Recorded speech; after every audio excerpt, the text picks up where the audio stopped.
Hey now, what is up everybody? My name is Mike Brown, aka ReviewKingMB, and I finally just got done watching Stranger Things Season 2. I binged it as fast as I could, and I want to talk about it now. I'm going to do my best to not get so spoiler filled. I'm only going to try to talk about things that happened in the first couple episodes. So here we go. Poor Will, he was missing for so long, and God knows what the hell he went through last season. This season, he's here, but he's also not here. He's constantly seeing these, what you think is hallucinations, and all of these visions or images of creatures from that other world, and whether or not they're going to cross over and try to destroy everything here. Lucas and Dustin are having more of a kid, I guess, issue, where they meet this girl, Mad Max, who's so good at arcade video games, and they both like her. They're almost competing over her. The Max character, I will say that at first, from the trailers, I didn't know what to think of her. I didn't know if I would like her, because it's like, well, she's not 11. So you don't want another girl in the group. But what they do with her, they almost know that the audience is going to feel that way, or could feel that way. So they make not every character like her, or not be so welcoming to her in the group. Like Mike, for example. Mike is still upset over 11, and every day he's checking the intercom trying to see if he can talk to her, if she's out there.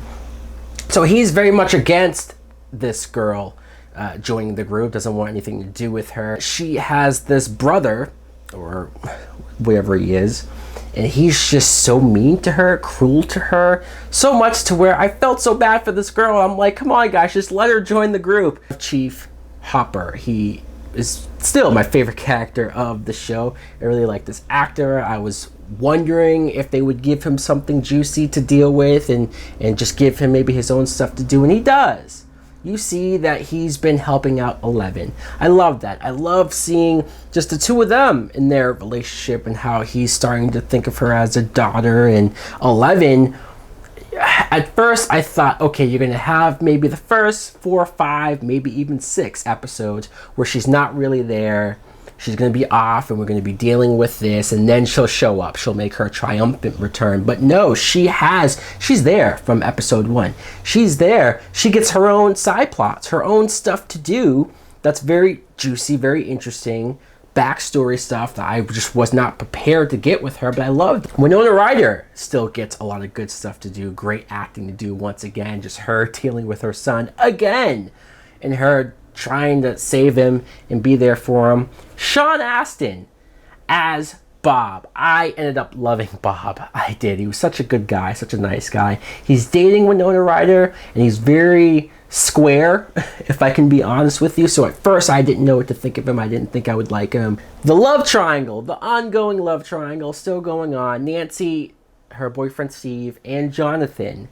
Last season, I couldn't care less about Steve. I honestly was like, just kill him off, be done with him, let Jonathan and Nancy be together. This season, I ended up really liking Steve. Steve went up there as like one of my favorite characters on this show, and I can't believe it. I don't know if it's because the actor ended up being so good, or if the writers just said, let's do something different with him. Let's not make him the typical asshole. Let's put him in a different direction here, where he's actually understandable, where you actually relate to the guy or feel bad for him, or have him interact with the kids more, and be a role model, or protect them in ways. I'm like, wow, Steve, who knew?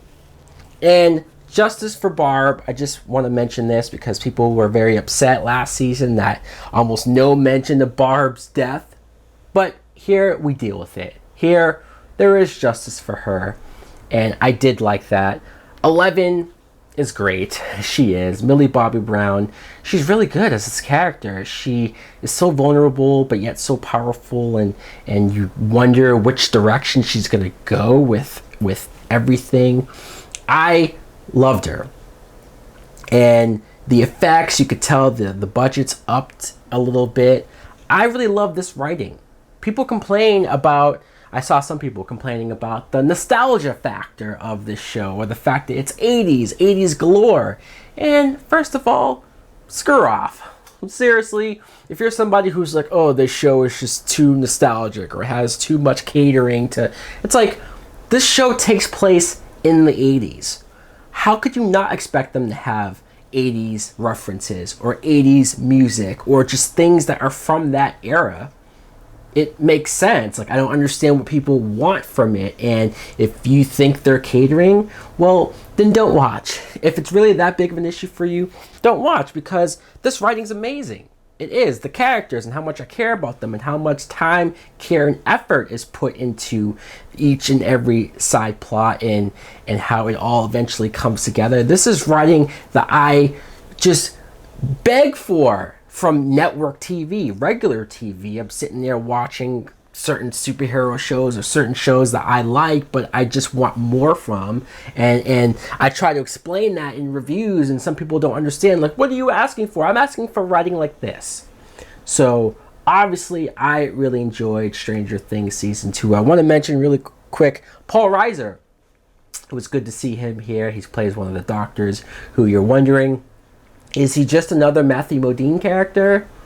But I enjoyed him. I enjoyed the show. I do. I don't know if there's going to be a season 3. I don't care if there's going to be a season 3, because I'm just happy. Like, if there isn't, I'm just happy we got 2 great seasons out of this show.